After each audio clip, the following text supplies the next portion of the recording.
Muted myself there. Hello and welcome to Bread Theory. I am your host, Zach, and we are going to be continuing on with State and Revolution. That title didn't work out right, did it? It was supposed to be Chapter 4, Part 2, and Chapter 5, Part 1. I wonder if I can edit that on the fly and have that actually come out right. Let's try that. Hopefully that'll update things. But anyway, yeah, we're going to finish up the last little bit of Chapter 4 that we were working on last time. And then we're going to move into Chapter 5 tonight. Unfortunately, the For We Are Many podcast people couldn't be here tonight, work conflicts and that sort of thing. So I guess it's just going to be me for now, unless any of them get off work at any time, and then they may join later on still. But for now, it's just going to be me. But as always, I'm open to any questions that you have about the text or any comments you want to add to it. I've found this book really interesting so far. I'm learning a lot about communist theory, and it's a lot different than I had imagined it. I didn't imagine such a bottom-up approach to things, but Lenin has really been trying to hammer that home, that what he wants is a sort of democratic, I suppose you call it democratic confederalism, where you have the smallest unit of government being the neighborhood, basically, or the village, and that they would then send a representative to the local city, or the largest population center nearby, who would then send it on, who would then choose a representative among them to send to the state, and then each state or province would then send representatives to the National Assembly. But the people at the local level have the ultimate authority. So I found that very interesting, that's how London was conceiving of things. That conforms pretty well to my vision for a much more democratic society. So that's been exciting to see in the readings here. Very interesting as well. So I'm going to go ahead and cue up the video here so we can get into that. I'm going to have to back up just a little bit here. Keep it behind the scenes. Oh, there we are. All right, so for those of you following along at home, we're going to be starting off at the 1891 preface to Marx's The Civil War in France. So that's what we're going to do. And as always, we are reusing the Socialism for All YouTube channel. I'm going to go ahead and pop that into full screen there. Get a better look at it. Socialism for All is the one who's doing the audiobook recording. Really great channel. You all should check out. In fact, as we get going here, I'll link them in the chat.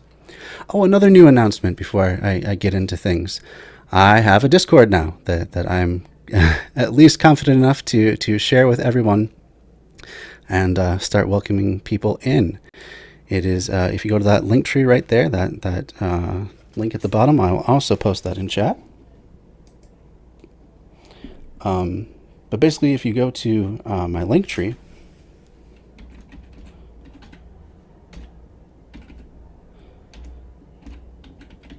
the first link there should be the link to the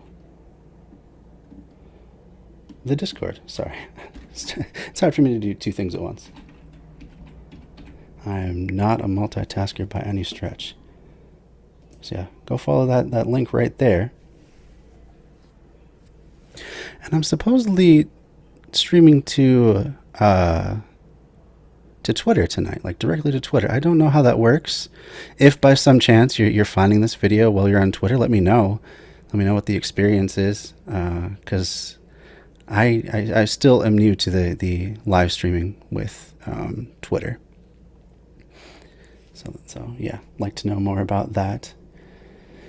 Anyway, let's get into the video. Let's see. Is this going to be the best? Yeah, that's going to give us the fullest screen. And yeah, as I mentioned earlier, any sort of questions you have, any comments you want to make, I'm here to help contextualize this for like the modern age. You know, bring these ideas into the present day, because this was written over 100 years ago now, 104 years ago, I believe. So things have changed, but in many ways they still remain pretty similar, in terms of world powers, in terms of the way the U.S. treats countries that start leaning leftward and start talking about abandoning capitalism. A lot of that has not changed and has only intensified over the years. So I definitely think this is still relevant stuff. But let's get into it right now. So once again, we're going to be starting in the 1891 preface to Marx's The Civil War in France. And here we go. The 1891 preface to Marx's The Civil War in France. Ooh. In his preface to the third edition of The Civil War in France, this preface is dated March 18, 1891, and was originally published in Neue Zeit. Engels, in addition to some interesting incidental remarks on questions concerning the attitude towards the state, gave a remark... Sorry about that. I have a feeling this is coming through rather softly. Like, it doesn't look like it's showing up too loudly from my end, so if it is coming through too soft, let me know, and I'll try to make it a little bit better. But that should be it. Remarkably vivid summary of the lessons of the Commune.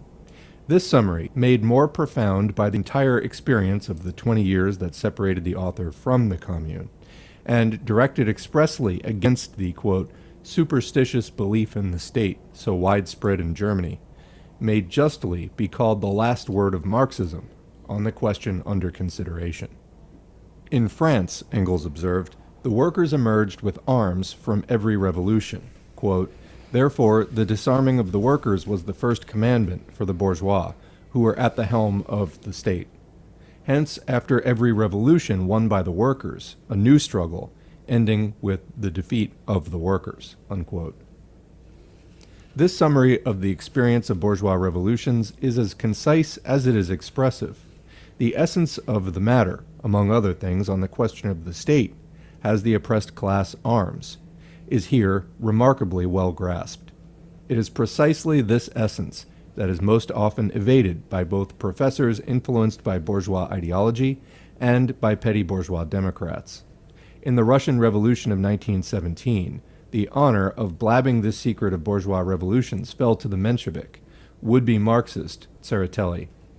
In his historic speech of June 11, Tseretelli blurted out that the bourgeoisie were determined to disarm the Petrograd workers, presenting, of course, this decision as his own, and as a necessity for the state in general. Tseretelli's historic... Just want to pause there 1 second to highlight one comment that he made there. The essence of the matter, among other things, on the question of the state is, has the oppressed class any arms? And he's talking about how most most often evaded by both professors influenced by bourgeois, he pronounces it bourgeois. I don't really know the correct pronunciation. I've always heard it bourgeois. But anyway, ideology, and by petty bourgeois Democrats. So yeah, you see a parallel here now with the literal Democrats in the United States shying away from questions of gun ownership. And, it's got to be questioned, is that in part due to the idea that they kind of like things how they are, and they want to solidify this neoliberal form for their own benefit? Do they just kind of gloss over that part, that pretty much every major revolution has involved a degree of violence because they don't want that to happen? They're wanting to suppress it. It's maybe something to think about, at least consider a little bit. The old meme is that once you go far enough left, you get your guns back, and I think there's some real truth to that. That it is definitely a different sort of gun culture on the left than it is on the right. It's not about being macho or reinforcing any ideas of what masculinity is or anything like that. It's about taking a very powerful tool to resist being oppressed. And it has worked in cases. I've brought up on the stream before, the mutual aid disaster relief how they fended off the KKK, who was literally shooting people in the streets after Hurricane Katrina, before law enforcement came back in. They were just free reign, shooting people down until mutual aid disaster relief came in, and through a show of force, just a show of force, not even a shootout. That's another difference as well. The gun doesn't have to be used in order for it to be effective. But they used their guns to protect those people, and otherwise they would have been fair game, or I wouldn't say fair game, but they would have been able to be picked off and murdered by these horrible KKK members. The same thing happened, and I always screw up the name, but it's the Deacons for Justice and Self-Defense, something like that, who pushed back against the KKK again with a show of force when they were doing these night rides, they would call them. They would ride through black neighborhoods and just shoot them up at random until they saw that the people were arming themselves. So that there can be a use for force if you're wanting to resist oppression. That has to be at least considered as something legitimate. So anyway, I thought that was an interesting point, an interesting parallel to today.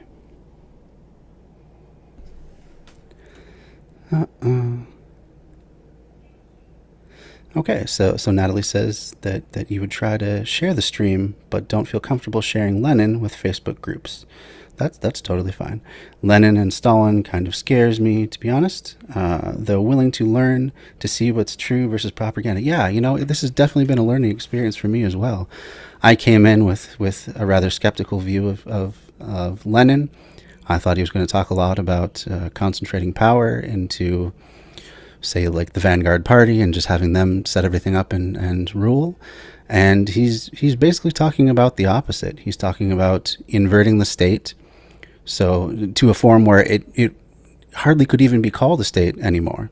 He's talking about how we have currently, and we still do, in capitalist countries, a bourgeois state, a state that the entire apparatus is set up towards the protection of capitalists and their property, and just maintaining that system, and how the sort of state that he's talking about having would be a complete inversion, where the workers would be in control, and through this democratic process that I was talking about earlier, this different sort of representative democracy, where for one thing, you have many more representatives than we currently have in the United States. It would be, on the order of one representative for every maybe 10,000 people, which would translate to, I don't even want to do the math, but many thousands of representatives if we were to apply that to a U.S. system, right? So already you have more democracy just by having many more representatives. And these representatives actually control the government. They vote on things, then their representative goes and represents the will of the particular village that they represent. And then all of those representatives go, and all those representatives select a representative to the next level who represents them at the next level up, and it just keeps going until you get to the national level. But you're still, it's a more directly representative form of democracy, rather than you just being able to select your leader and then they just have free reign to do whatever they want. It sounds a lot like what Lenin is talking about, is they are just reflecting the will of the people, and that the actual democracy happens at the local level. The actual government and governance happens at the local level, and then that will is just transferred up the chain bit by bit. So that sounds a lot better than what I was expecting as well. I myself come from a more anarchist perspective. I tend to be very skeptical of oh, hello, Strin. Welcome to the stream. Good to see you. I tend to be very skeptical of concentrations of power and people that seek power and that sort of thing. But the system that Lenin has been talking about is one where it would be very difficult to seize power. So it may be that this was just more aspirational, and this is what Lenin thought, and that it didn't end up working out that way. I haven't studied the actual workings of the Soviet Union and its history and how it changed and for better or worse as time went on. So I don't know. I don't have enough of opinion to really say, or I don't have enough grounding, I would say, to have a really good opinion about how these ideas then were translated to reality. But at least the things that he's talking about, at least his ideology, it sounds pretty good to me. It is definitely a system that I would prefer to the current one. And it's definitely one where you would have a lot more say in the workings of the government. You would be the government in a much bigger way, living under the system that Lenin is describing. And so that inversion of the state to where it is a worker state, to the point where it's not even really, it's really hard to call it a state, because we always think of the state as something separate from the people. Something that rules from above and tells everyone what to do. Even if we get to select who rules us, it's still them who has the power. This sort of a state is the opposite. It's the people that have the power, and the representatives who must carry out their will, basically. So yeah, those are my thoughts so far. Let's keep going in the chapter here. Speech of June 11 will, of course, serve every historian of the Revolution of 1917 as a graphic illustration of how the social revolutionary and Menshevik bloc, led by Mr. Tsereteli, deserted to the bourgeoisie against the revolutionary proletariat. Another incidental remark of Engels, also connected with the question of the state, deals with religion. It is well known that the German Social Democrats, as they degenerated and became increasingly opportunist, slipped more and more frequently into the Philistine. And you're quite welcome. I always like to take the time to try and interpret what these texts mean. So you're welcome. Natalie had thanked me for trying to clarify that. Because that's what this channel is about. It's about trying to understand this stuff. This stuff can be dense, and because much or all of what I cover so far, with the exception of a couple David Graeber pieces, pretty much everything I've covered has been over 100 years old. Just because that, for one thing, forms a good foundation for later texts and theories, but also because that tends to be what's in the public domain and available in audio form without any sort of worry about copyright claim. But yeah, that's definitely what this channel is about. It's about trying to understand these things and clarify them, not just be like, oh, look at how smart we are that we read these theory books and then we hold them over everybody. Not about that at all. I think you could share it with any of the For We Are Many groups, because we've been doing this particular book for, I think, 4 weeks now. I think this is our 4th week doing it. So all those streams are already in those groups. So I think you should be okay sharing it to those. You definitely can share it to my Facebook groups as well if you want. So I run Left Signal Boost and Left Pod Posting on Facebook, and yeah, definitely able to share it to that. And I'm going to share it myself if no one else does later on. So yeah. Anyway, let's move on. Stein misinterpretation of the celebrated formula, quote, religion is to be declared a private matter. That is, the formula was twisted to mean that religion was a private matter even for the party of the revolutionary proletariat. It was against this complete betrayal of the revolutionary program of the proletariat that Engels vigorously protested. In 1891, he saw only the very feeble beginnings of opportunism in his party, and therefore he expressed himself with extreme caution. Quote, So I'm going to try to understand that last one there.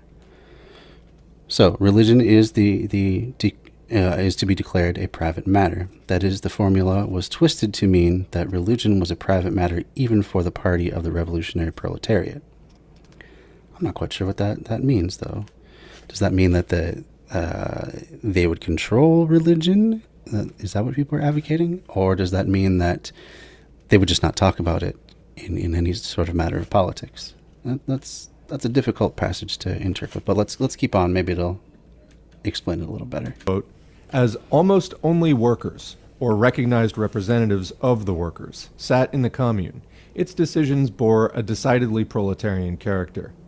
Either they decreed reforms which the Republican bourgeoisie had failed to pass solely out of cowardice, but which provided a necessary basis for the free activity of the working class, such as the realization of the principle that, in relation to the state, religion is a purely private matter, or the Commune promulgated decrees which were in the direct interest of the working class, and in part cut deeply into the old order of society." Unquote.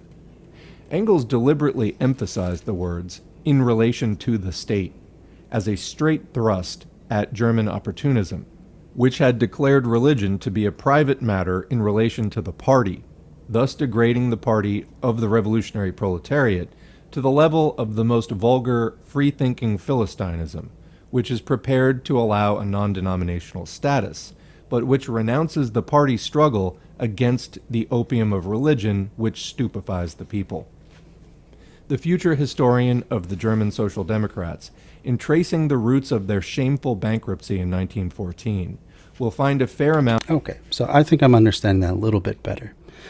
I think what Engels and by extension Lenin is saying is that rather than the party being private to the party, I'm screwing that up, rather than religion being private to the party, as in only being able to be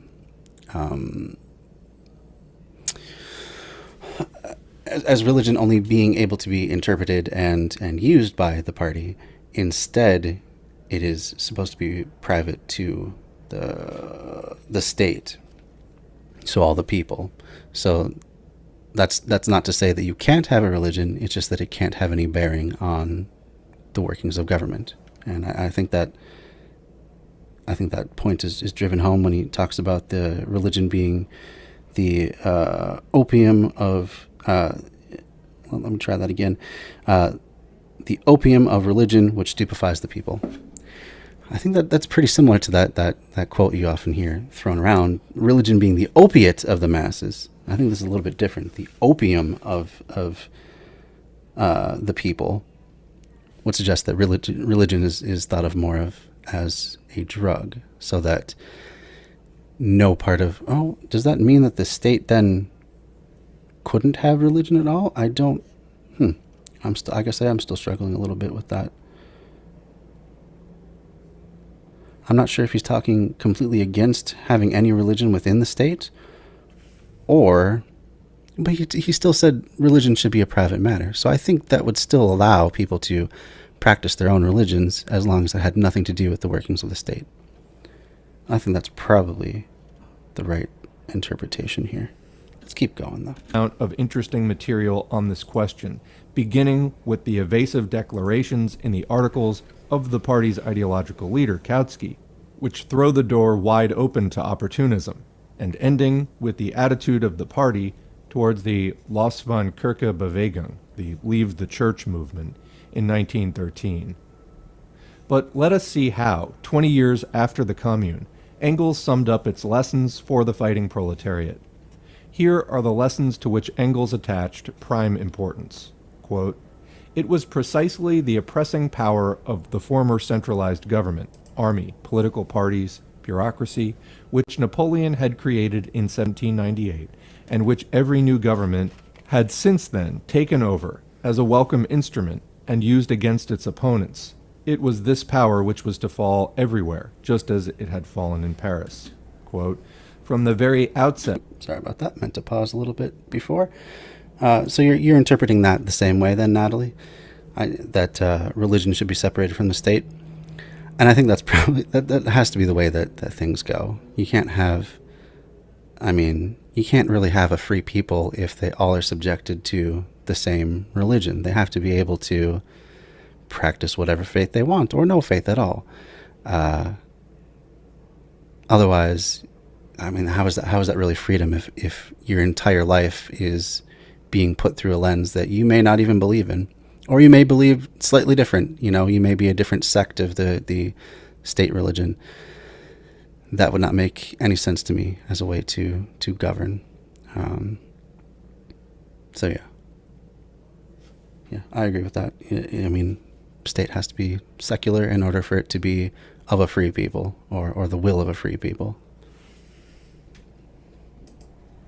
That the commune had to recognize that the working class, once in power, could not go on managing with the old state machine, that in order not to lose again its only just gained supremacy, this working class must, on the one hand, do away with all the old machinery of oppression previously used against it itself, and on the other, safeguard itself against its own deputies and officials by declaring them all, without exception, subject to recall at any time." Unquote. Engels emphasized once again that not only under a monarchy, but also under a democratic republic, the state remains a state, i.e., it retains its fundamental distinguishing feature of transforming the officials, the servants of society, its organs, into the masters of society.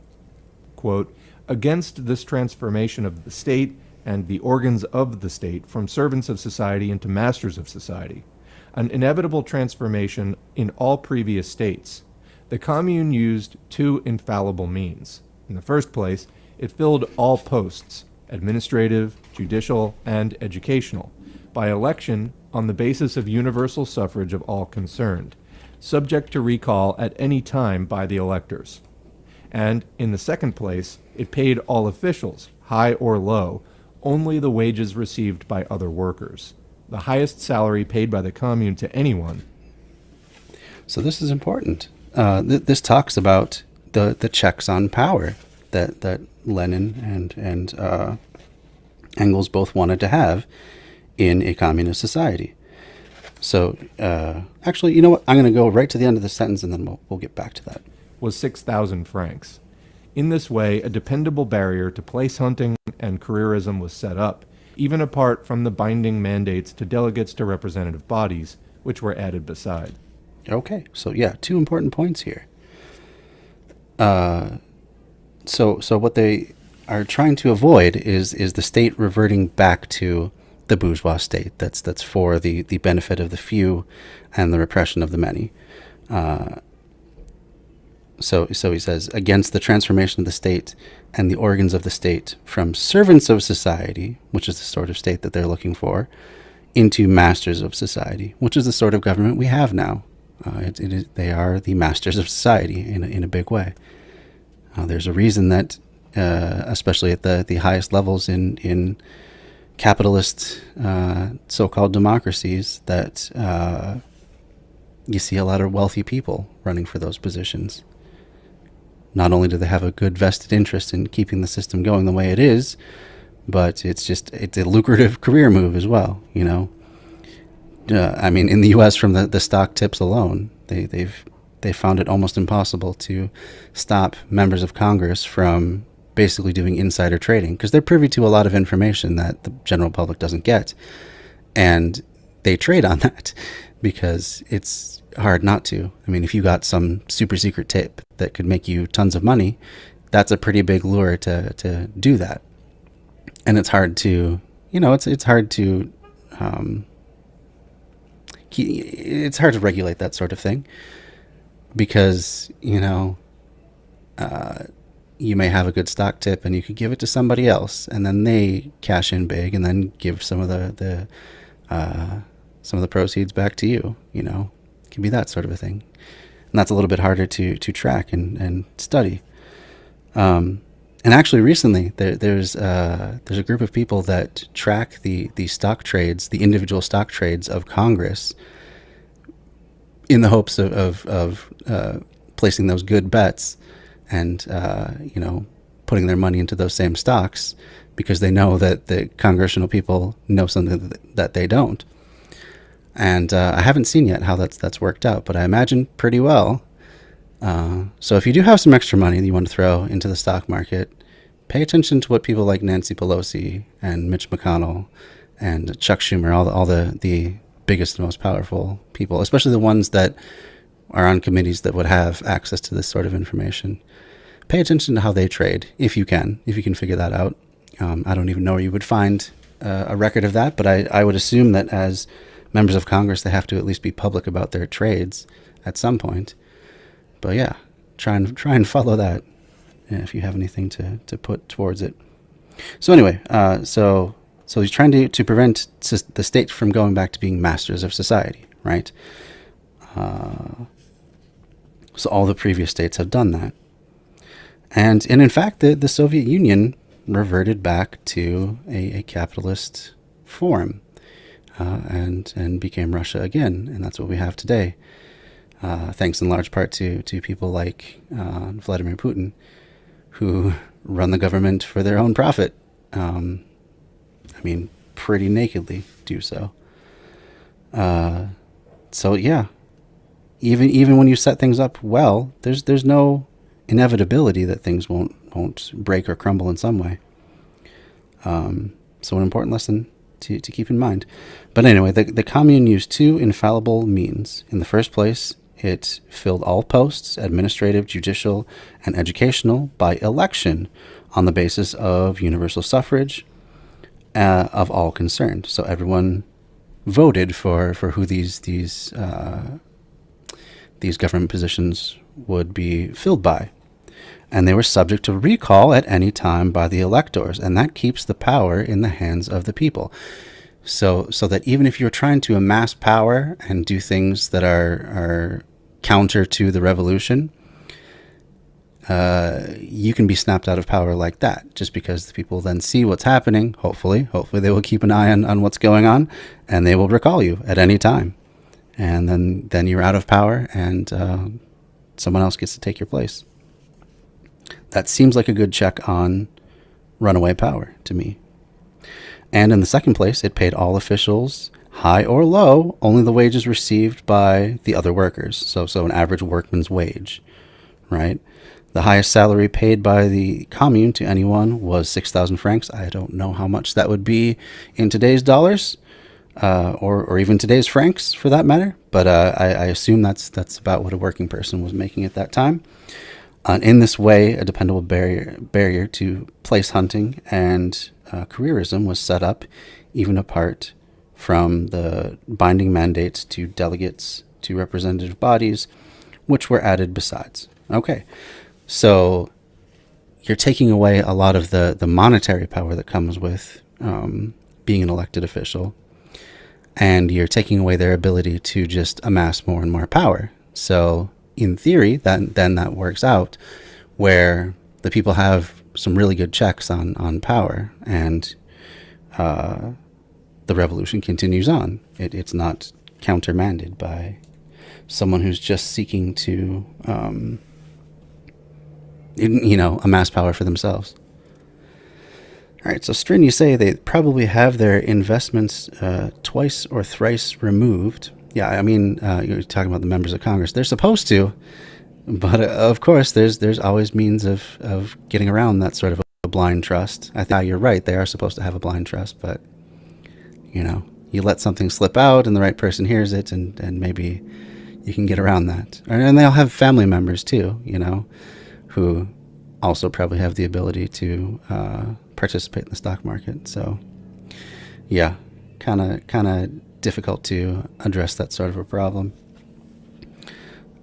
So Cuba circa today, I think you're talking about the ability to recall people in the government structure. That's my conception, my current conception of the way that Cuba actually does function, where they do have a lot of local control over government.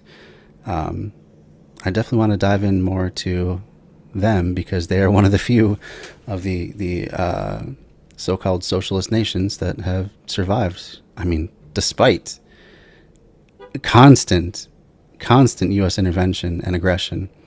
I just got through season 2 of Blowback, which is a great podcast. You all should check that out. And they went through all the ways that the U.S. meddled with Cuba from the very beginning of the revolution, all because they were mad that they had kicked out, well, when they did land reform, they kicked out a lot of the big sugar growers that were U.S. companies. And in the beginning, they kicked out all the business tycoons that had a bunch of casinos and stuff in Cuba. So just because of that sort of thing, they waged a covert war against them. I mean, really, till the present day in many ways. They still haven't lifted the economic embargo. I mean, Cuba still relies on cars that are from the 1950s, and they just keep endlessly repairing them because it's too difficult to import them otherwise because of those embargoes. It's really amazing that Cuba has hung on at all, being such a small island nation and so close to the U.S. It's pretty incredible. So Azure Scapegoat has video on that, which I can post if you want. Yeah, definitely. And also, Strin, just to let you know, I do have a Discord now. So if you follow my link tree, you can get into the Discord, and that'll be a place where you can post all sorts of links. And then I can just pick and choose which ones to bring up to the stream, and that sort of thing. So yeah, and eventually I'll figure out the Twitch settings too. So I'll make it so that at least subscribers can post links without getting that X'd out by the Twitch channel.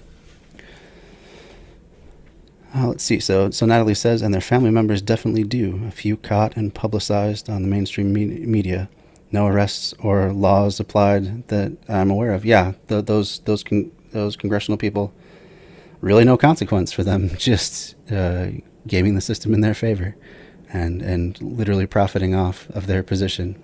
I mean, there's a big reason that people like Nancy Pelosi are multimillionaires, and it's not all just from like book deals and rich spouses and that sort of thing.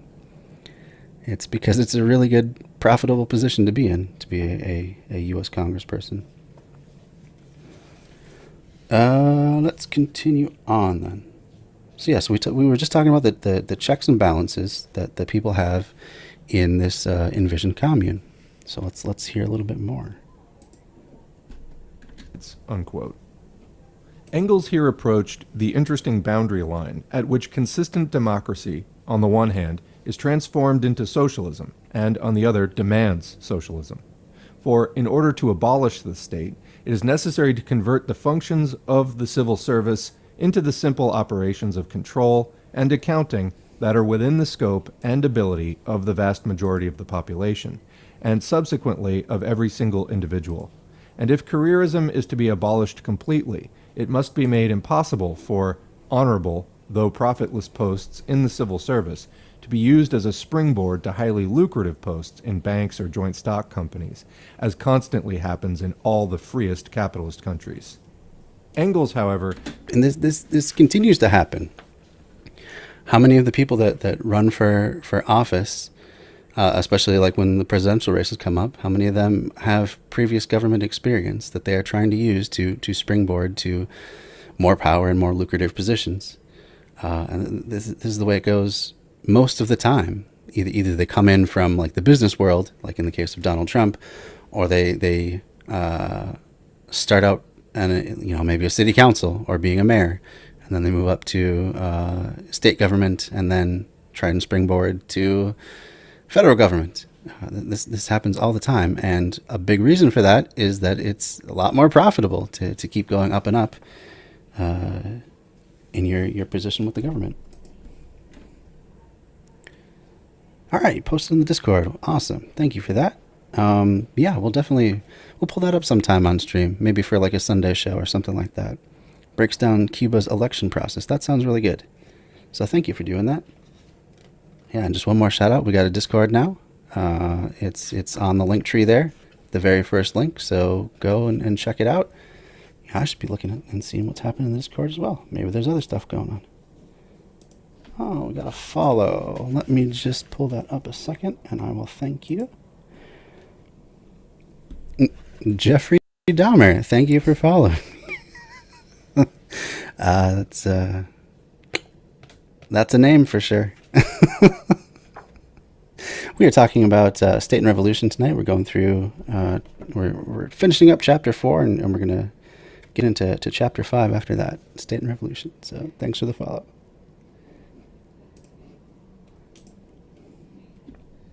Did not make the mistake some Marxists make in dealing, for example, with the question of the right of nations to self-determination, when they argue that it is impossible under capitalism and will be superfluous under socialism. This seemingly clever but actually incorrect statement might be made in regard to any democratic institution, including moderate salaries for officials, because fully consistent democracy is impossible under capitalism, and under socialism, all democracy will wither away. This is a sophism like the old joke about a man becoming bald by losing one more hair. To develop democracy to the utmost, to find the forms for this development, to test them by practice, and so forth, all this is one of the component tasks of the struggle for the social revolution. Taken separately, no kind of democracy will bring socialism. But in actual life, democracy will never be taken separately. It will be taken together with other things. It will exert its influence on economic life as well, will stimulate its transformation, and in its turn will be influenced by economic development, and so on. This is the dialectics of living history. Engels continued, quote, "This shattering of the former state power and its replacement by a new and truly democratic one is described in detail in the third section of The Civil War. But it was necessary to touch briefly here once more on some of its features because in Germany particularly, the superstitious belief in the state has passed from philosophy into the general consciousness of the bourgeoisie and even of many workers. According to the philosophical conception, the state is the realization of the idea, or the kingdom of God on earth, translated into philosophical terms, the sphere in which eternal truth and justice are or should be realized. And from this follows a superstitious reverence for the state and everything connected with it, which takes root the more readily since people are accustomed from childhood to imagine that the affairs and interests common to the whole of society could not be looked after other than as they have been looked after in the past, that is, through the state and its lucratively positioned officials. And people think that they have taken quite an extraordinary bold step forward when they have rid themselves of belief in hereditary monarchy and swear by the democratic republic. In reality, however, the state is nothing but a machine for the oppression of one class by another, and indeed, in the democratic republic, no less than in the monarchy. And at best, it is an evil inherited by the proletariat after its victorious struggle for class supremacy, whose worst sides the victorious proletariat will have to lop off as speedily as possible, just as the commune had to, until a generation reared in new, free social conditions is able to discard the entire lumber of the state." Unquote. Engels warned the Germans not to forget the principles of socialism with regard to the state in general, in connection with the substitution of a republic for the monarchy. His warnings now read like a veritable lesson to the Tseretellis and Chernovs, who in their coalition practice have revealed a superstitious belief in and a superstitious reverence for the state. Two more remarks. 1. Engels' statement that in a democratic republic, no less than in a monarchy, the state remains, quote, a machine for the oppression of one class by another, by no means signifies that the form of oppression makes no difference to the proletariat, as some anarchists, quote, teach. A wider, freer, and more open form of the class struggle and of class oppression vastly assists the proletariat in its struggle for the abolition of classes in general. And I would have to agree with that. It definitely does make a difference what form that oppression takes. If we had a slave state, that's going to be a lot less free than even we have in a so-called representative republic under capitalism. So, yeah, it seems pretty obvious to me that those anarchists that he's talking about are not ones that I would care to follow. That all oppression is equal, all freedom is the same. It's just a binary of you have it or you don't, and it's all just absolute. That doesn't make sense to me. Continuing on. 2. Why will only a new generation be able to discard the entire lumber of the state? This question is bound up that of overcoming democracy, with which we shall deal now. New heading, Engels on the overcoming of democracy. Engels came to express his views on this subject when establishing that the term social democrat was scientifically wrong.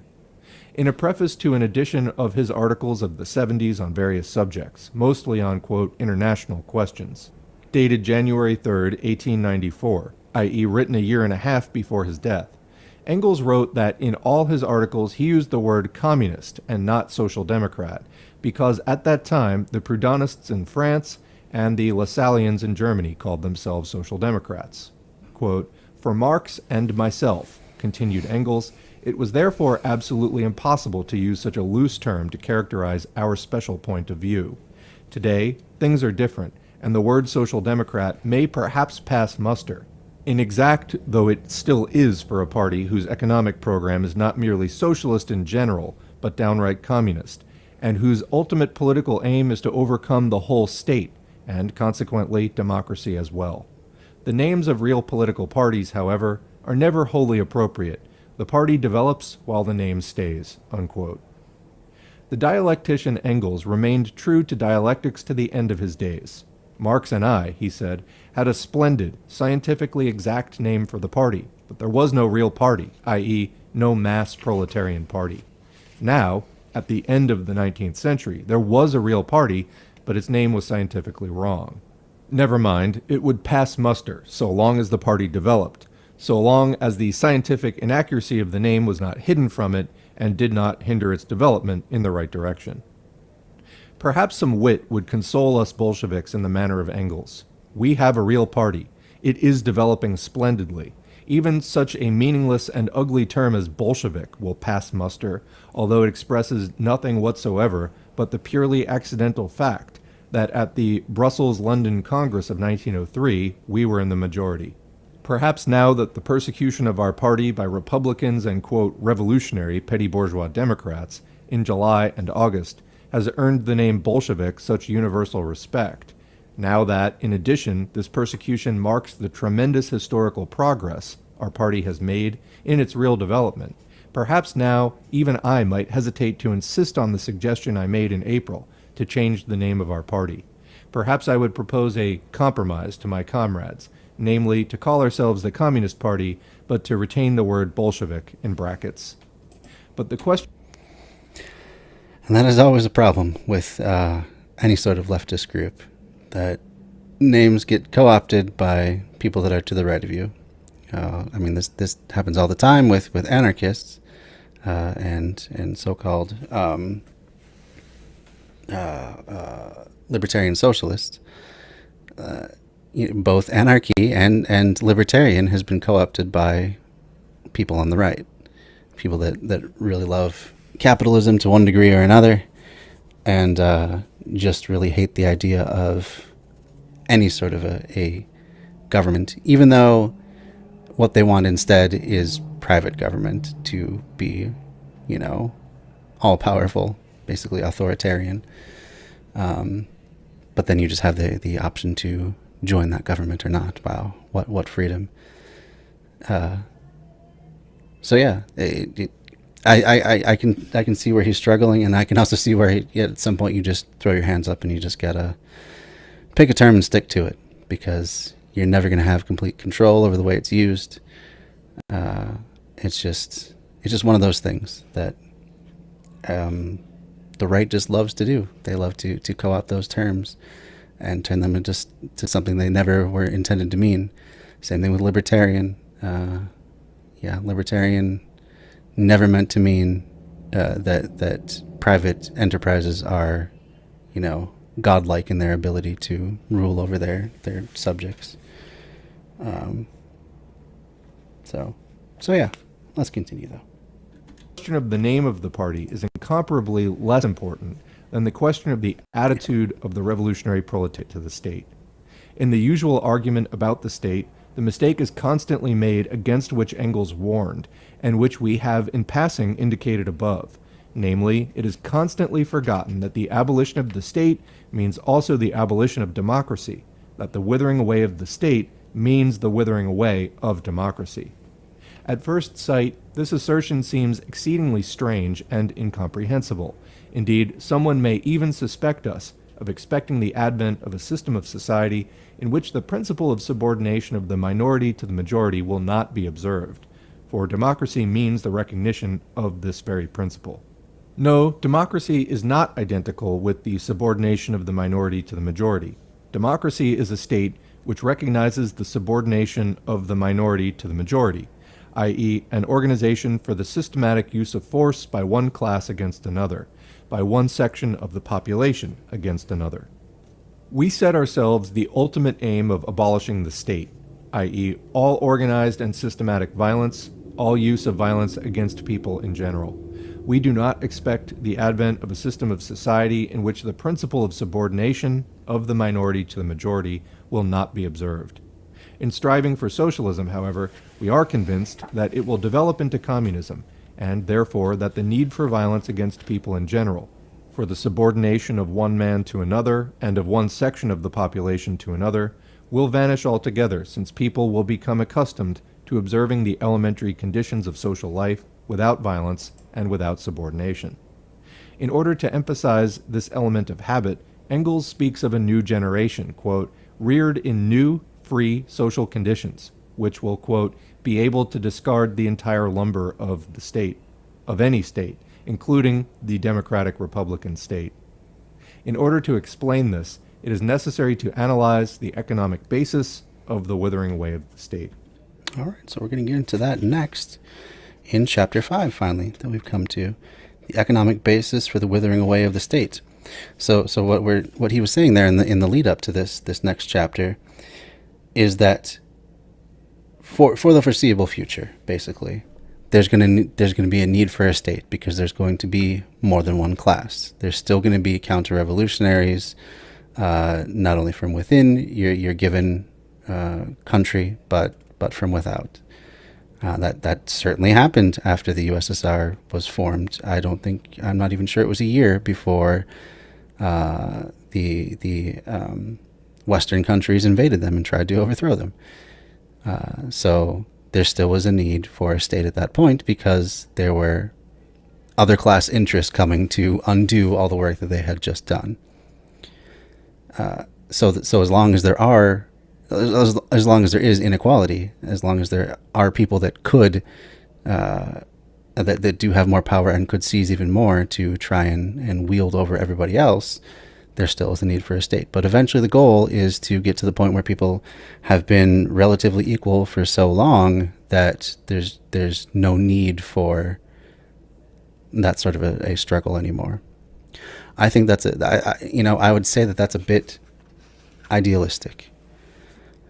You could get, for one reason, you could get rid of every single person who has some sort of antisocial personality disorder, whether that's, narcissism or psychopathy or sociopathy, which are not recognized clinical terms, but still people that have no ability to empathize with other people and in some certain circumstances are willing to do violence in order to advance their own power.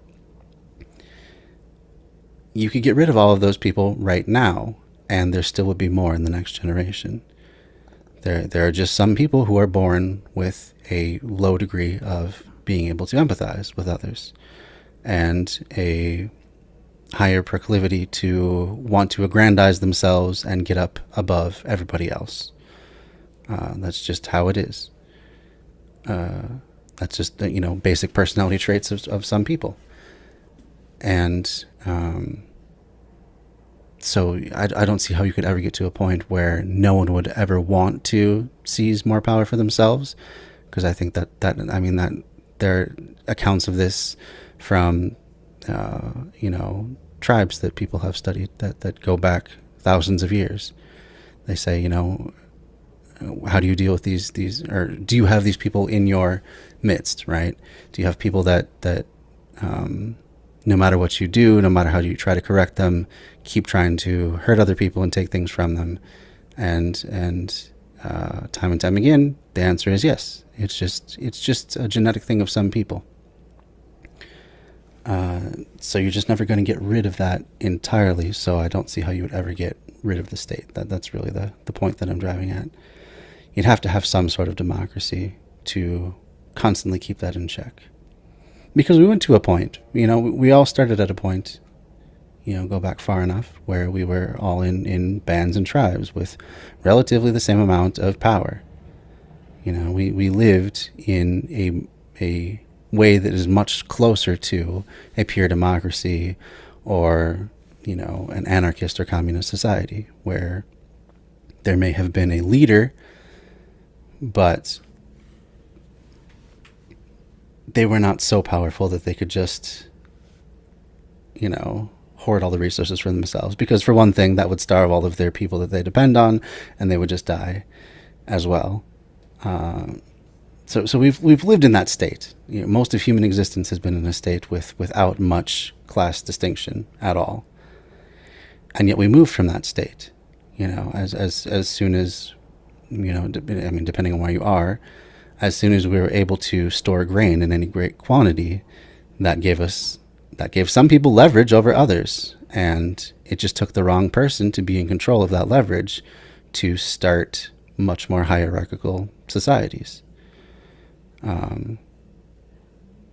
So I think it's just inevitable in human. There's something in human nature that some people have, that they want to dominate others, and I think that ends up meaning that you need to have constant vigilance to keep systems in place that prevent that sort of thing from happening. So that's my take on it. I'd be interested to know what you all think as well, though. But let's move on to the next chapter. This is chapter 5, the economic basis for the withering away of the state.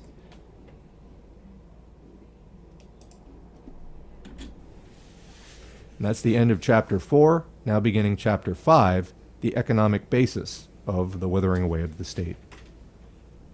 Marx explains this question most thoroughly in his critique of the Gotha program, letter to Braque, May 5th, 1878, which was not published until 1891, when it was printed in Neue Zeit, Volume 9, and which has appeared in Russian in a special edition.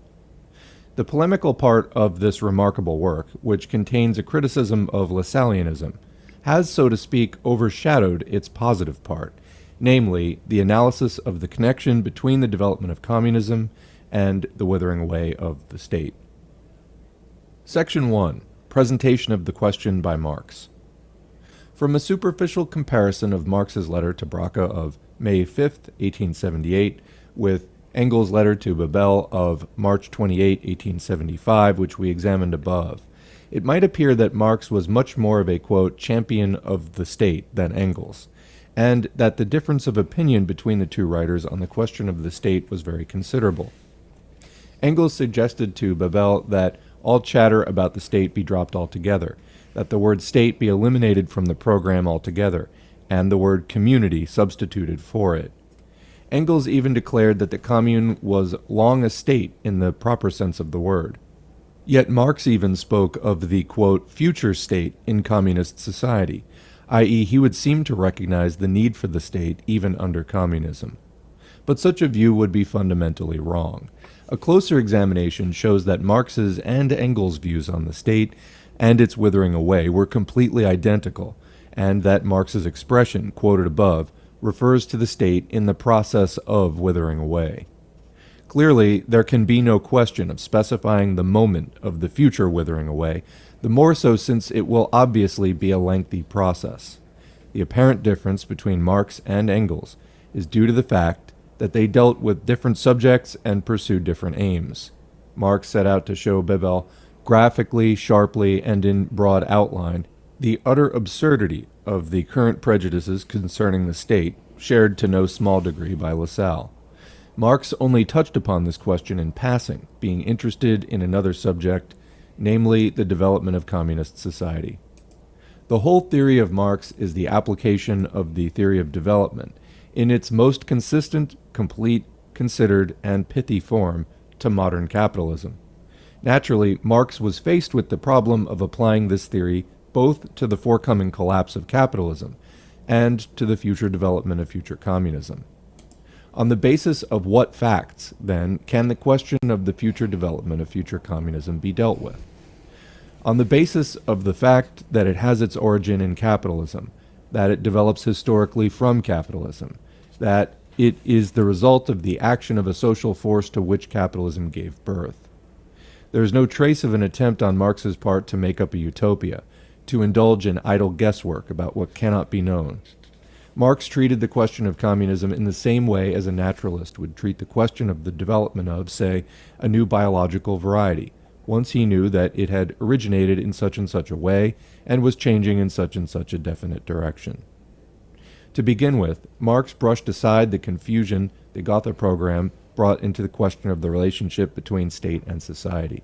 He wrote, quote, "Present-day society is capitalist society, which exists in all civilized countries, being more or less free from medieval admixture, more or less modified by the particular historical development of each country, more or less developed. On the other hand, the present-day state changes with a country's frontier.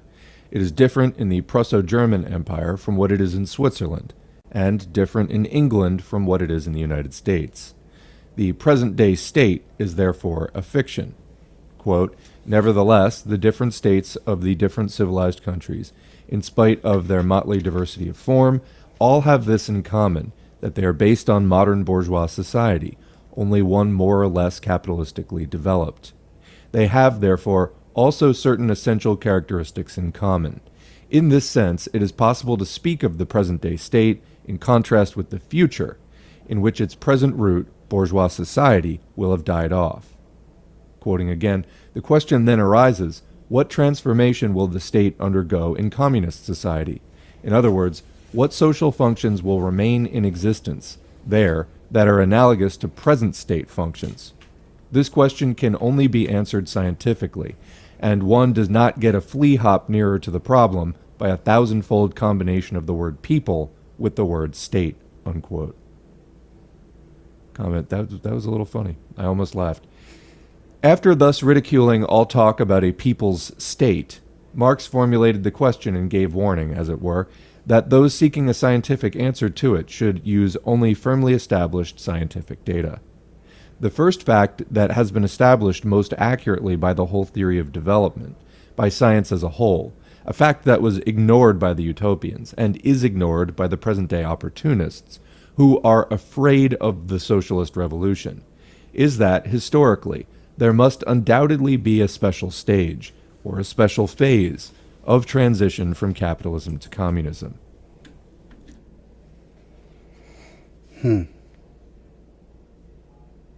Okay, so I'm just trying to absorb all that right now, formulate some thoughts on it. Yeah,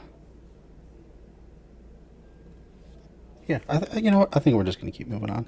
I don't have anything. End of section 1, beginning section 2, the transition from capitalism to communism. Marx continued, quote, between capitalist and communist society lies the period of the revolutionary transformation of the one into the other. Corresponding to this is also a political transition period, in which the state can be nothing but the revolutionary dictatorship of the proletariat. Okay.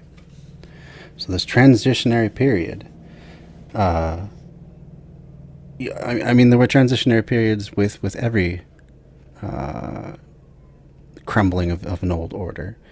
You know, when feudalism was finally defeated by capitalism, it wasn't all in one stroke. It happened over a long time and to different degrees in different places. So, and even still, you know, we see some of the vestiges of that have lived on, like the UK monarchy, which is mostly just a figurehead organization that gets millions of dollars a year for doing nothing but, you know, being a living Disneyland sort of attraction. But beyond that point, you could even say that the monarchy still exists in the UK, because they technically do still have some power. So it's not just going to be one fell swoop. And so they're saying that in general, it's not going to fall along those lines in a communist revolution either. You're still going to have some getting used to this new form. And this is where people like Richard Wolff will come in and say that we can have a transitionary period right now if we just change what the dominant form of economic production is. And I think he makes a good point on that. I think it's certainly worthwhile, even if it doesn't get us to a revolutionary point, to pursue things like aiding worker-owned cooperatives in getting going, and strengthening unions at the same time in any way that we can. But basically just transitioning the economic part before we've even gotten to the transition of government. And that may not be possible under capitalism. It may be that you get to a certain point, and because the system has been set up around capitalism and its defense, that you would have a springing back and a backlash against worker-owned cooperatives and more worker control and all this sort of thing. Because that's what the state has been, the entire state apparatus is set up for that. Yeah, Richard Wolff is a really great teacher. He's really good at communicating his ideas. But we may see, if we get to Richard Wolff's utopia, or not even utopia, but his vision for the future, of a better future, where the dominant form is a worker-owned cooperative, where people have an equal say in the goings-on of the business and how it's run, that they devote so much of their time and effort and thoughts to. I'm sorry, I lost my train of thought for a second.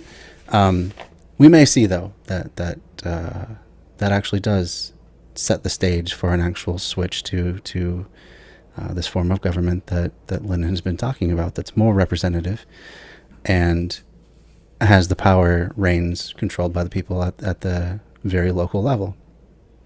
That could flow into the other. I think that's definitely a possibility. A more gradual transition. But you may say you may instead see a huge backlash of capital and basically capitalists pulling out all the stops to do whatever they can to hold on to power, and doing whatever they can therefore to destroy anything that they see as even having a whiff of socialism. So that would definitely include worker-owned cooperatives. And right now they hold the balance of power still. They hold the balance of political power. They hold the balance of money.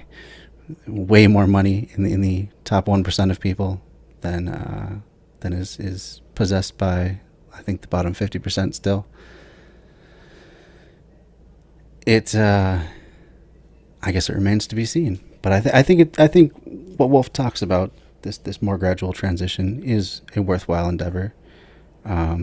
It certainly would. If successful, it would take a lot less blood to achieve, right, than an actual all-out revolution. So, I mean, there's that aspect to consider as well. But yeah, let's go on. Listen to more about some thoughts on the transition. Unquote. Marx bases this conclusion on an analysis of the role played by the proletariat in modern capitalist society, on the data concerning the development. Sorry about that.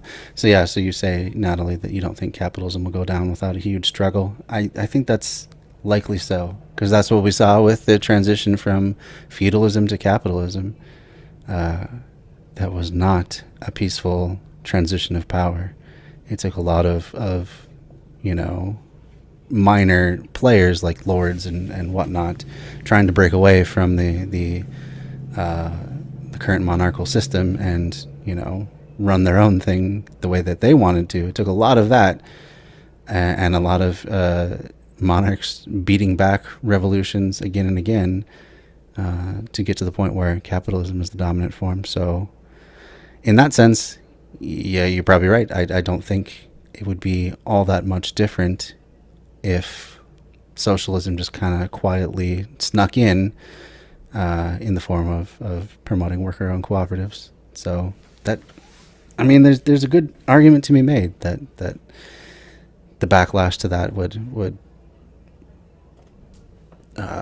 be very violent and perhaps make it so that's not really a path forward.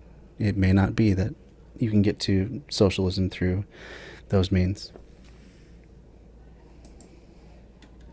Of this society, and on the irreconcilability of the antagonistic interests of the proletariat and the bourgeoisie.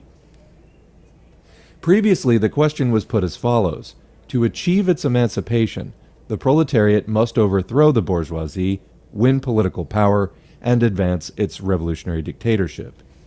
Now the question is put somewhat differently. The transition from capitalist society, which is developing towards communism, to communist society, is impossible without a, quote, political transition period, and the state in this period can only be the revolutionary dictatorship of the proletariat.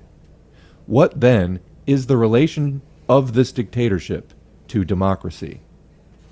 We have seen that the Communist Manifesto simply places side by side the two concepts, quote, to raise the proletariat to the position of the ruling class, and, quote, to win the battle of democracy. On the basis of all that has been said above, it is possible to determine more precisely how democracy changes in the transition from capitalism to communism. In capitalist society, providing it develops under the most favorable conditions, we have a more or less complete democracy in the democratic republic. But this democracy is always hemmed in by the narrow limits set by capitalist exploitation, and consequently always remains, in effect, a democracy for the minority, only for the propertied classes, only for the rich. Freedom in capitalist society always remains about the same as it was in the ancient Greek republics, freedom for the slave owners. Owing to the conditions of capitalist exploitation, the modern wage slaves are so crushed by want and poverty that they, quote, cannot be bothered with democracy. How strong of a parallel can you draw between that and modern society? Cannot be bothered. How many times have you heard that? And that's literally true. If your job or jobs, if you need to have several jobs to keep yourself afloat, are taking so much of your time and energy that you can't even do things as simple as like vote, and there's a lot of people in that position. Is democracy even serving you at all? No, it's definitely not. If people are unable to participate because the other demands of their life are so dragging them down, then they're being disenfranchised from the democratic process, like entirely. I mean, I don't know how you could even view it otherwise. And what that means then is that the people that do have time and energy and money to participate in democracy in our current system they tend to be the ones that are able to run campaigns and have money to raise more money, money to take out advertising, money to even get their name on the ballot at whatever level you're talking about. Even if you were to take something, very low level, say like a parks planning commission, right? There's usually a citizen body in a given city, if it's large enough, that it reviews different proposals for parks and stuff like that. It's basically just a review board. It checks to make sure that the citizens' interests are being kept in mind and people aren't doing anything nefarious. But even to be able to participate in something that simple, which doesn't really have a lot of power, like it has very little power at all. I think about all they can do is say no and then send a proposal back to be redrafted by whoever submitted it. But to even be able to do something that low level, you have to have a lot of extra time. And to have extra time, you have to be making enough money that you're not working all the time. And you have to be making enough money that you have reliable transportation, perhaps daycare if you're or childcare services for the times that the meetings are in session. You have to have extra time to review these things when you're not even meeting, And I mean, those requirements alone put that out of reach of a good amount of people. So even democracy, even participating in the democratic system in government in a very small way is out of the reach of a lot of people, which means it effectively is not for them. And, little wonder that so many of the laws don't take into consideration these sorts of people that don't have the time and money and perhaps even the education to participate in the system in the way that they otherwise could. So I think we need to question a lot more how much of a democracy we actually have right now, and what democracy we do have, who that is serving, and who is able to be served by that. Yeah. So Natalie says, has anything worth it ever been fought and won without some form of violence? No. I mean, people like to sanitize the memory of Martin Luther King Jr. and what he did, but they shut down bridges. They got in violent confrontations with police. There was the same property scolds of the time decrying every time a window was broken, saying, oh, that delegitimizes your entire movement. Those same people existed, and that same thing happened then. And what finally made the biggest push in the civil rights era was the assassination of Martin Luther King Jr. and the nationwide riots that ensued. Shortly after that, that's when the major civil rights legislation went through. It took violence. It's a really unpalatable fact to have to confront. We want to think that we can just, put forth really good arguments and appeal to people's humanity, and that's all it will take. But no, there never has been anything worth getting that hasn't come from some amount of violence. To get the weekend and the 40-hour work week, those things, came with a lot of violence. It took a lot of violence to get to that point. Corporations sending out Pinkerton gangs to forcibly suppress unions and shoot leaders and do all these really terrible things. Yeah. Calling it a democracy is a stretch, says Trin. It really is, because for people that have means, it definitely is a democracy. Like even for myself, I'm not fabulously wealthy. I probably pretty close to median income, and I have time to go vote, and I have time to do these sorts of streams, and I have the education and information and training to back up the things I say and be able to actually participate more. But I'm pretty privileged in that, I can't imagine how people that make, I make about 3 times minimum wage in the US. I can't even imagine how much struggle people that are making literally minimum wage, or even $1 or $2 more, are going. How much they struggle in their lives to be able to even survive. You have to have more than one income at that point. You couldn't survive on a minimum wage in the U.S. Not even close. Not even really double minimum wage, like that $15 minimum that they're always talking about. Even that's not really sufficient. Not if you have any sort of debt. Not if you have any sort of. You won't have any sort of comforts in your life, or even a car. It's not really going to cut it. So I'm lucky that I actually have, a good enough job that I can participate. But I certainly can't participate as much as someone who owns a business and can decide to work or not, right? Can decide to also be a worker or not, who can spend their time, going to things like Chamber of Commerce meetings and, raising money for their favorite political candidates. You basically have, unlimited surplus time because you are a business owner. They can really participate in democracy.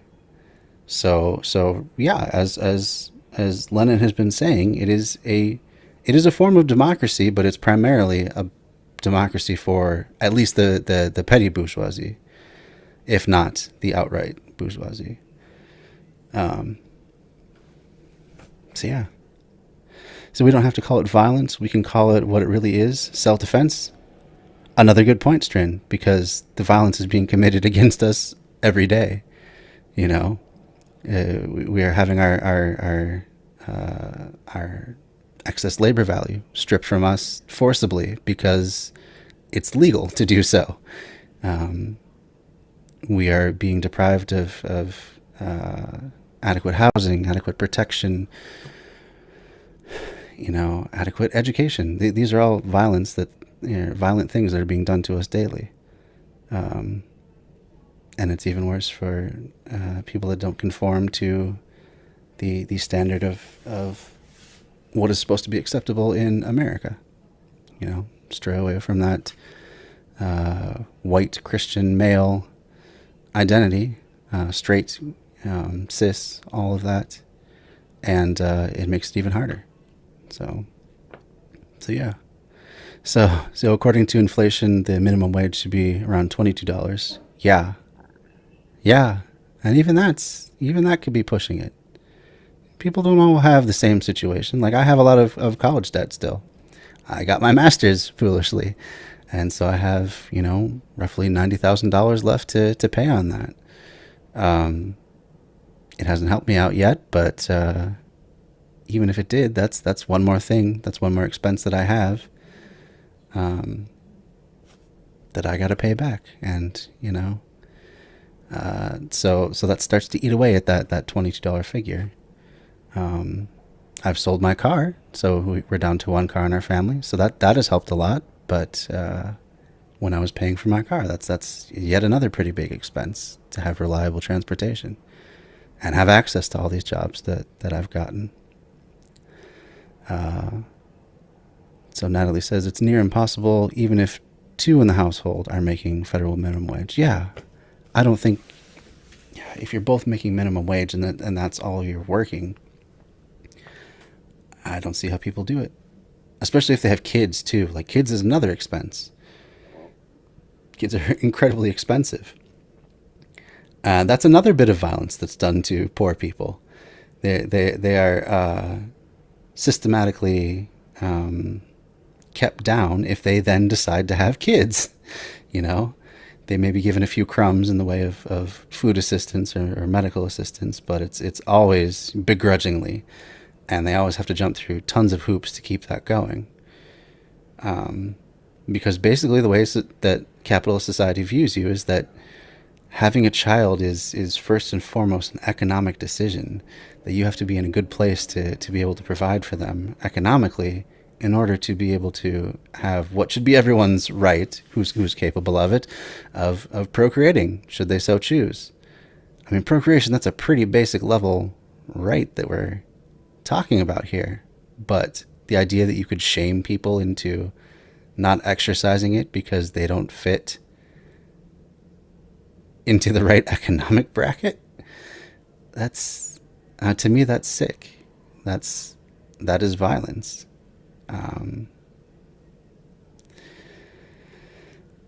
Yeah, we're getting a little bit off on a tangent here, but I think that's been good conversation, so I think it's important. So its only purpose is to protect those with property from those without, Strin says. Yeah. Yup. That's how our government is set up. That is what the main charge of the police force is, to protect people with property from people that don't have it. And Strin says we both make decent money, but with 2 kids, it seems impossible sometimes. Like you said, I don't know how others do it, making minimum wage or close to. And yeah, I have 3 children myself. They don't live with me, but I do pay child support on them, $1,000 a month, which when I was making $15 an hour, I was sinking month by month to keep up with that. It was nearly impossible. Now that I'm making more, I pay that without too much problem. But I couldn't even imagine if I were limited to minimum wage jobs, there'd be no way my entire paycheck would go to child support. And I'm not speaking out against child support at all. I think it's great that my kids have that money. I'm really happy that they have that, because otherwise they wouldn't. It would be a lot worse for them. But it just makes me, worried for people, or feel bad for people that don't even have that amount of means to do that. I mean, I literally don't know how they keep up, right?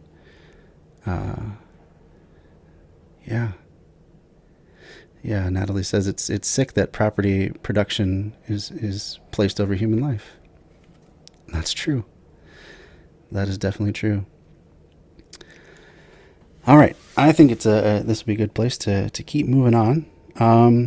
Probably gonna I'm gonna try and end by 9 o'clock my time, so I'll go about another 10 minutes, and then I think we should get to the next section there. So we're gonna end when we get to the first phase of communist society. We'll finish up this section, and then we'll get to that point. Cannot be bothered with politics. In the ordinary, peaceful course of events, the majority of the population is debarred from participation in public and political life. Quick comment. We see that half of the people in the United States who could vote don't vote. That, I think, is very much a case of being so crushed by want and poverty that they cannot be bothered with democracy or politics. Some of it, of course, as we talk about politics a lot on this channel. Some of it, of course, is having evaluated the Democrats and the Republicans and the Libertarians, they see that they're all crap who will sell them out. I think definitely part of it's that. When it comes to the question of why don't more people vote PSL or Green or something like that, I think it's definitely a case of the latter, is people are too run down with their day-to-day lives and the horrible poverty that we face to, just stay current at all. Of course, we try to help with people staying informed here, as do other similar channels, but, there are limits and material conditions. When you're working 50, 60 hours a week, it's hard to crack open the news, when you finally get some free time. All right, continuing. The correctness of this statement is perhaps most... Yeah, and that last little aside there was the reader's own comments. Socialism for All. Scroll down so you can see. There's the channel right there. And I would totally agree. And when it's pretty clear that none of the politicians really give a crap about you, and that the system is not for you, and it's not set up to benefit you, that's really psychologically crushing and a real huge barrier to people participating in the democracy when they see the writing on the wall, and then they're right. It is not set up for them because they're not property owners. They're not capitalists in a sense. They still may believe in capitalism or think they do, but they're not capitalists in terms of having capital and deploying it to enrich themselves.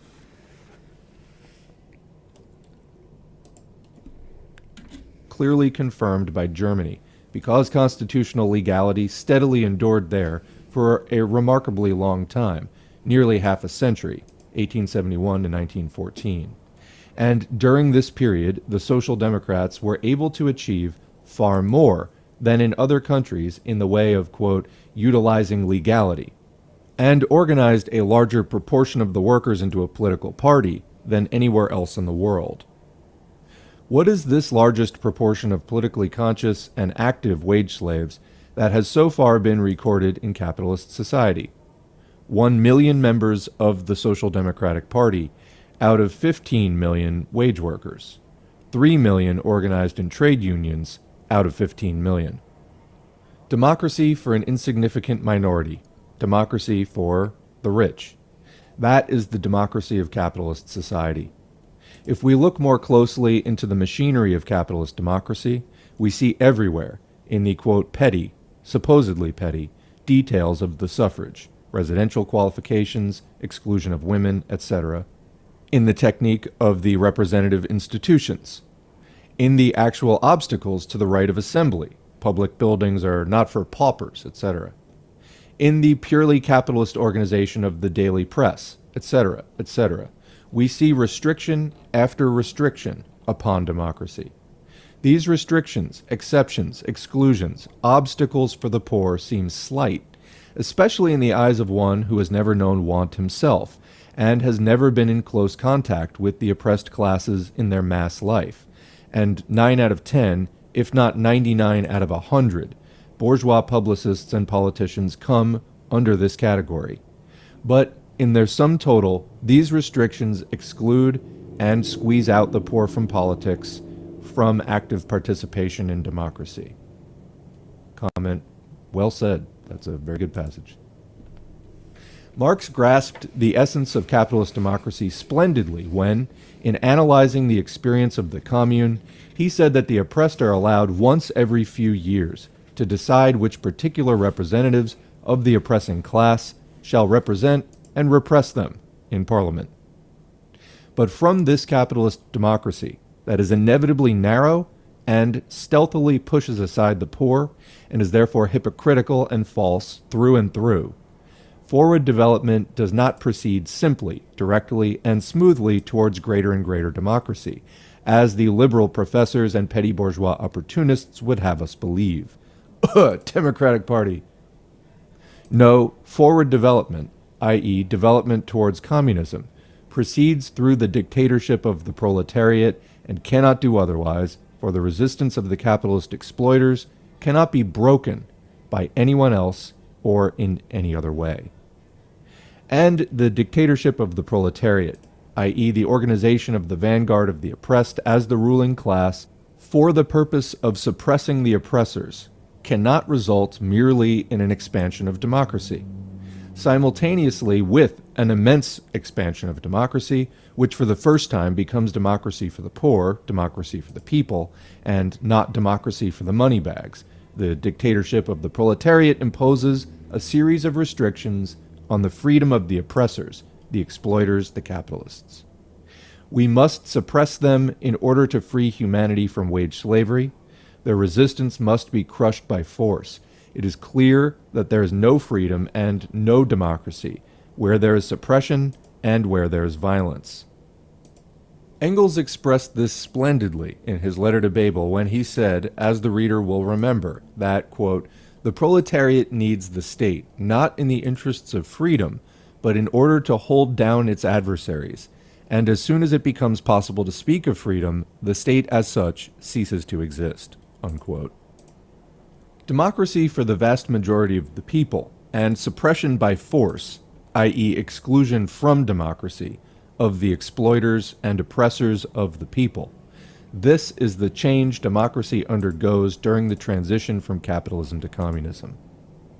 Only in communist society, when the resistance of the capitalists have disappeared, when there are no classes, i.e. when there is no distinction between the members of society as regards their relation to the social means of production, only then, quote, the state ceases to exist, and, quote, it becomes possible to speak of freedom. Only then will a truly complete democracy become possible and be realized, a democracy without any exceptions whatever. And only then will democracy begin to wither away, owing to the simple fact that, freed from capitalist slavery, from the untold horrors, savagery, absurdities, and infamies of capitalist exploitation, people will gradually become accustomed to observing the elementary rules of social intercourse that have been known for centuries and repeated for thousands of years in all copybook maxims. They will become accustomed to observing them without force, without coercion, without subordination, without the special apparatus for coercion called the state. The expression, "the state withers away," is very well known, for it indicates both the gradual and the spontaneous nature of this process. Only habit can, and undoubtedly will, have such an effect, for we see around us on millions of occasions how readily people become accustomed to observing the necessary rules of social intercourse when there is no exploitation, when there is nothing that arouses indignation, evokes protest and revolt, and creates the need for suppression. So there we have a better definition of or a better idea of how Lenin and the people that he's talking about, or how Lenin, I guess, and Marx view the withering away of the state. So they see the state as the apparatus that oppresses one class in favor of another. Right now we have the working class oppressed in favor of the bourgeoisie.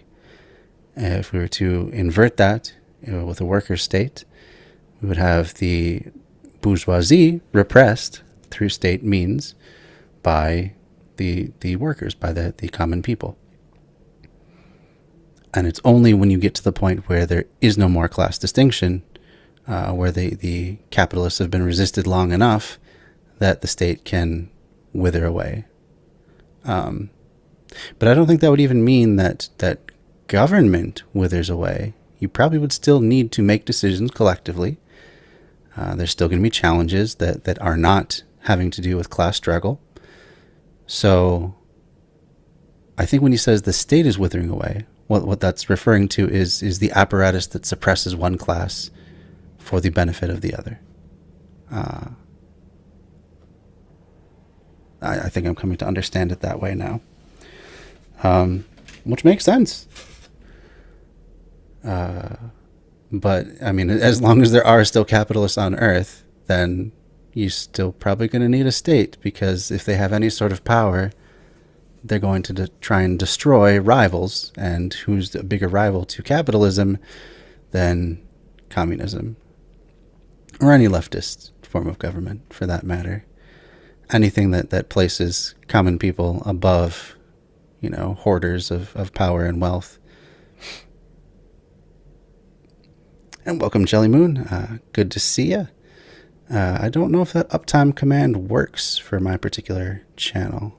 I can probably set Twitch or Nightbot, that is, to recognize that, but I don't think I've enabled that yet. But I've been going about hour and 40 now, and we're going to be wrapping things up pretty soon.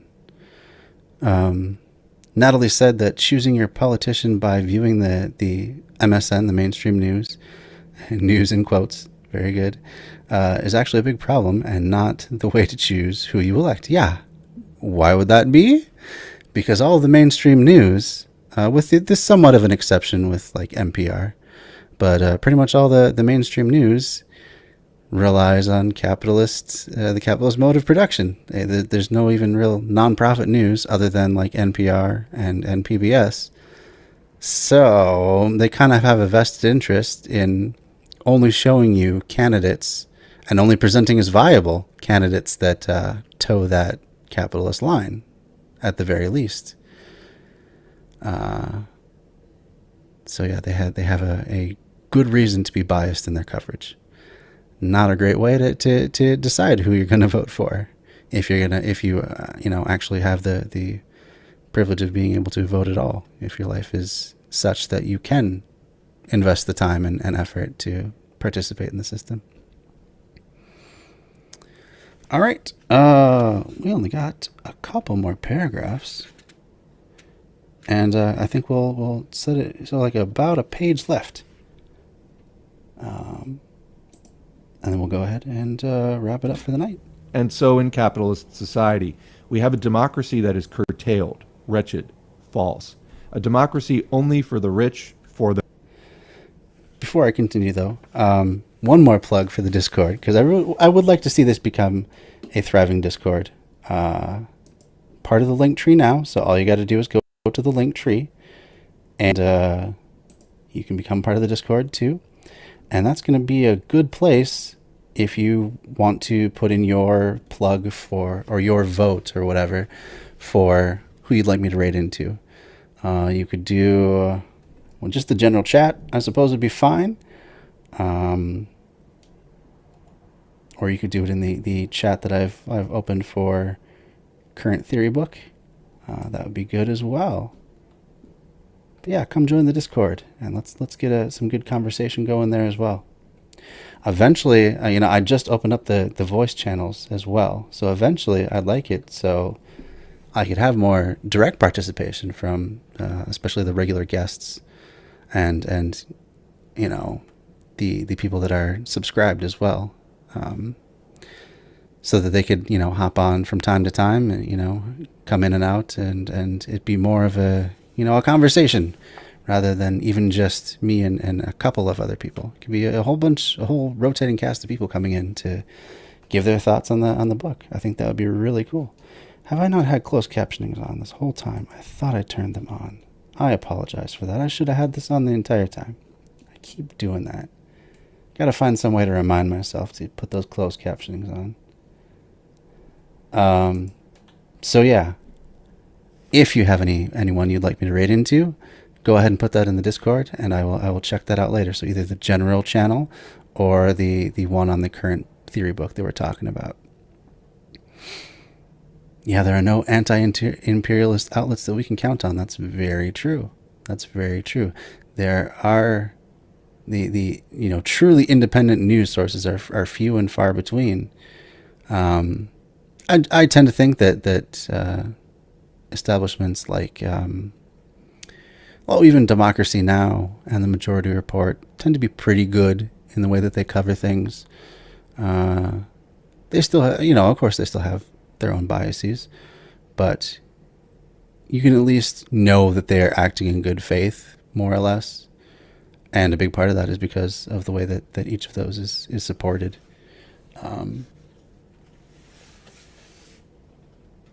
But yeah. And there's even more independent ones like It's Going Down. That's a good one to check out. So-called independent ones are owned by billionaires. That can be the case, and that can obviously influence their coverage.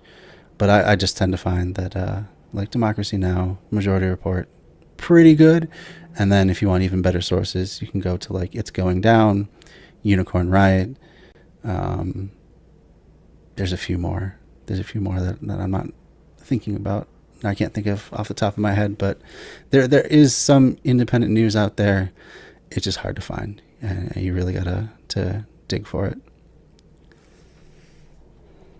So yeah, anyway, get your requests in now for who we're going to stream to, or who we're going to raid to. My mistake. And we'll just keep going to the end of the chapter. The minority. The dictatorship of the proletariat, the period of transition to communism, will for the first time create democracy for the people, for the majority, along with the necessary suppression of the exploiters of the minority.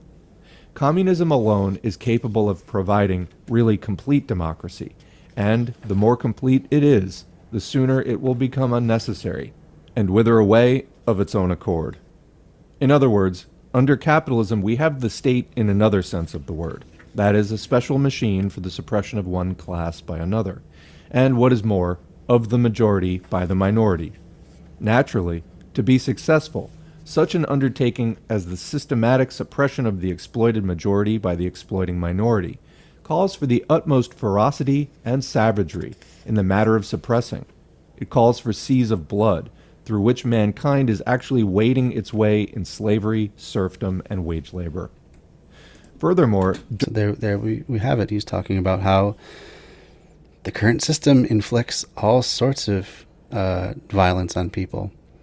And, even if you're in a more, liberal Scandinavian country, you're still dependent on a lot of violence being done to so-called third world nations, less developed nations, nations less able to defend themselves against incursions from rich and powerful capitalists. Yeah, violence done all the time. I was just listening today on, it was that Blowback podcast, and they did a special episode on the coup that the U.S. engineered in Guatemala to overthrow their democratically elected leaders and install, surprise, surprise, right-wingers who were the first to come up with the idea of having death squads that would just disappear and openly murder anyone who is a political opponent to whoever was in power right then. I mean, that's literally direct violence that capitalism is inflicting on entire nations. It's one of the biggest reasons for things like the migrant crisis right now, is that we have screwed up so many Latin American countries with our imperialist endeavors that we've made them horrible right-wing hellholes to live in, and surprise, surprise, those people want to go to a place that they view as more free and at least have a better chance of survival, like literal survival. So yeah, but that's all because of the meddling we've been doing for decades now in other countries' sovereign governments. You know, the CIA was created for this purpose, to destabilize other nations. It's pretty sick, and you don't have to really dig that deep into the history of it either.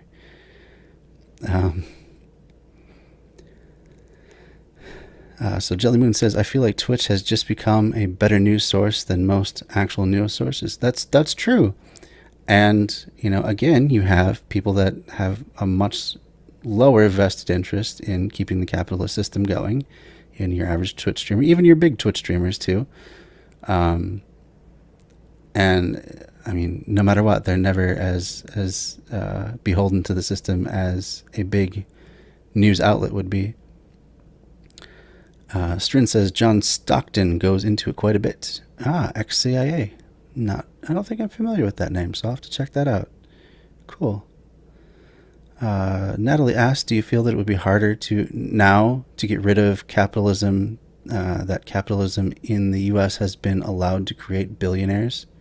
Yeah, absolutely. Billionaires have such an undue influence on elections at almost every level. I mean, they usually don't concern themselves with local elections, but, you know, even statewide elections, yeah, it's pretty horrible, the amount of influence that they can wield just by having a lot of money to throw at the problem. Yeah, I think that makes sense. Natalie. Thank you. So yeah, capitalism has been unleashed to such a large extent, and it's been so successful in exploiting third world nations through imperialism and colonialism and just by promoting through the wars that it's waged overtly and covertly, that it's amassed an unfathomable amount of power. There's a huge amount of power behind keeping the system going as it is. It's pretty terrifying, really. So it's definitely, yeah, at this point, 100 years after the fact, after this book was written, it's going to be a lot harder to dislodge capitalism, I would say, because there's so much more power that's been sucked into the system. All right, let's keep going. During the transition from capitalism to communism, suppression is still necessary, but it is now the suppression of the exploiting minority by the exploited majority. A special apparatus, a special machine for suppression, the state, is still necessary, but this is now a transitional state. It is no longer a state. So that name, Strin is informing me, is Stockwell, not Stockton. Good to know. I will look up, John Stockwell. Oh, got it confused with the Utah Jazz player. Oh, I do remember John Stockton. Yeah. Man, that's back from like the 90s. In the proper sense of the word, for the suppression of the minority of exploiters by the majority of the wage slaves of yesterday is comparatively so easy, simple, and natural a task that it will entail far less bloodshed than the suppression of the risings of slaves, serfs, or wage laborers, and it will cost mankind far less. And it is compatible with the extension of democracy to such an overwhelming majority of the population that the need for a special machine of suppression will begin to disappear. Naturally, the exploiters are unable to suppress the people without a highly complex machine for performing this task, but the people can suppress the exploiters even with a very simple machine, almost without a machine, without a special apparatus, by the simple organization of the armed people, such as the Soviets of the workers' and soldiers' deputies, we would remark, running ahead. So a quick comment, speaking of running ahead, I'll run ahead a little bit. So Of course, this discussion is mainly, at least implicitly, describing actions within a particular society.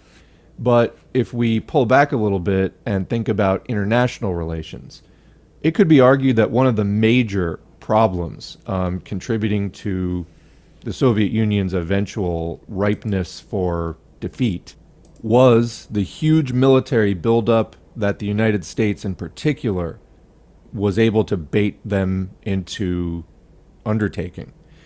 In a way, this is the exact opposite of the withering away of the state, because perhaps within the society where the workers' state has power to suppress the bourgeoisie, they're unable to do so outside of that government's jurisdiction. So you still have bourgeoisie running around and trying to oppress the whole of the country from the outside. So this opens up entirely new questions, which beginning socialists often struggle with. Is, does socialism have to happen everywhere in the world at once, or like how does this happen? In fact, there are very famous disputes within socialism. For example, the dispute between Trotsky and Stalin not long after the founding of the Soviet Union on the question of permanent revolution, or in other words, immediately trying to take on capitalist Europe again and turn it socialist, or do you focus just on building a better socialism and stabilizing the country that your government actually has control of? And what do you do then? It's the question of how does, once you have secured socialism in one location, what is the role of the state in addressing the rest of capitalist exploitation in the rest of the world? So huge questions, interesting questions, and let's continue on with the text, and we'll see what is left to discuss at the end in the comments. Without building utopias, Marx defined more fully what can be defined now regarding this future, namely, the differences between the lower and higher phases, or levels, stages, of communist society. That's the end of section 2, beginning section 3, the first phase of communist society. And we will begin that next week. Yeah, good questions that he was posing. And I guess I don't have a good answer for that. What you should focus on once your revolution is becoming successful. Do you focus internally and try to build yourself up? That might seem like a good idea from, knowing the history of capitalist intervention in communist nations. That might be the best route to strengthen your own nation first and foremost. At the same time, later on when Cuba came on the scene, there was a huge opportunity for the Soviets to get some nuclear disarmament concessions, and they did so by placing nuclear weapons on Cuba. Never with the intention to actually fire them, but just to do the same thing that the U.S. had been doing for a long time, putting them in the UK, putting them in Turkey, getting them as close to the Soviet border as they possibly could. So, U.S. didn't really have much of a leg to stand on when they were trying to, feign outrage that the Soviets would do the same to them, because they had been doing it a lot more and a lot earlier than they had. But yeah, by collaborating with another nation and trying to help defend it, because it was definitely within the interests of Cuba at the time to acquire some defensive weapons because the U.S. had been wanting to invade it, had tried to invade it with the Bay of Pigs revolution, or invasion, I should say.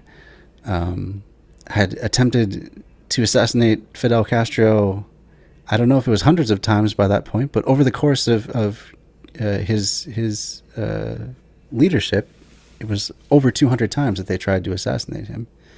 The U.S. did.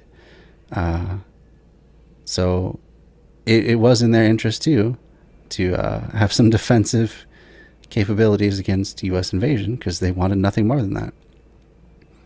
And so by working together with other states that were aligning themselves with communism, it did benefit both. So yeah, it's a difficult question in terms of assuming you are successful in overthrowing the bourgeois state, how you then focus. Interesting stuff to end up with there.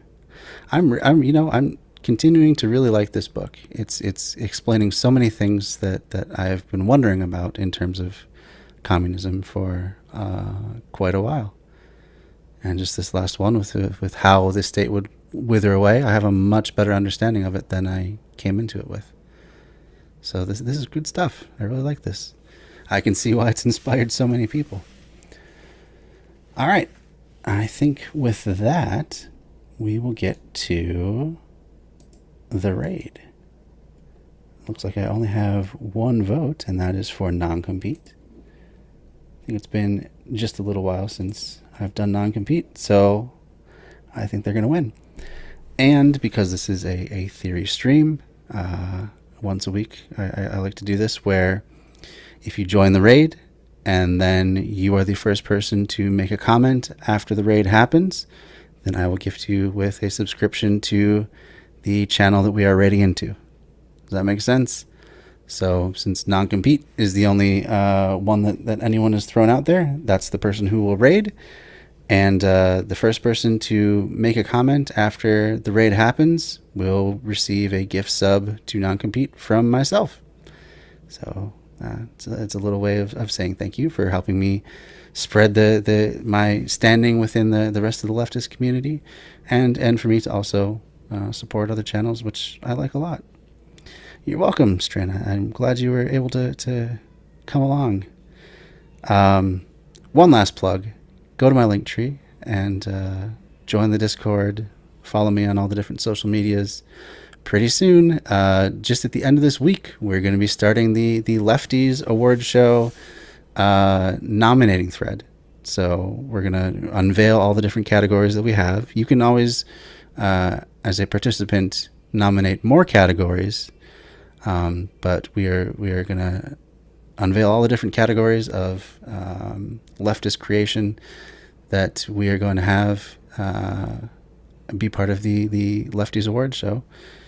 And once that process is done, we'll leave that open for a week or two, and then we'll get into the voting. And then come the day after Thanksgiving, once the voting is closed, we'll do our little award show right here on this channel.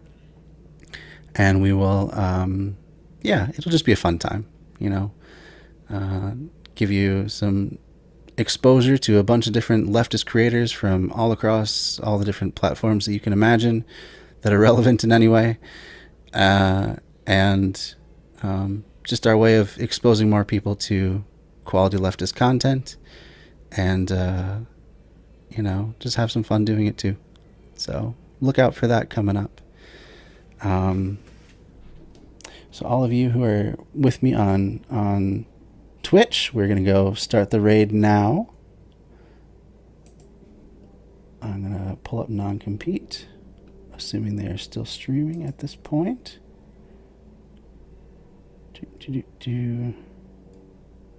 Non-comment check. You know what? I'm not seeing non-compete coming up. Perhaps I'll refresh it. Maybe it's just not refreshed.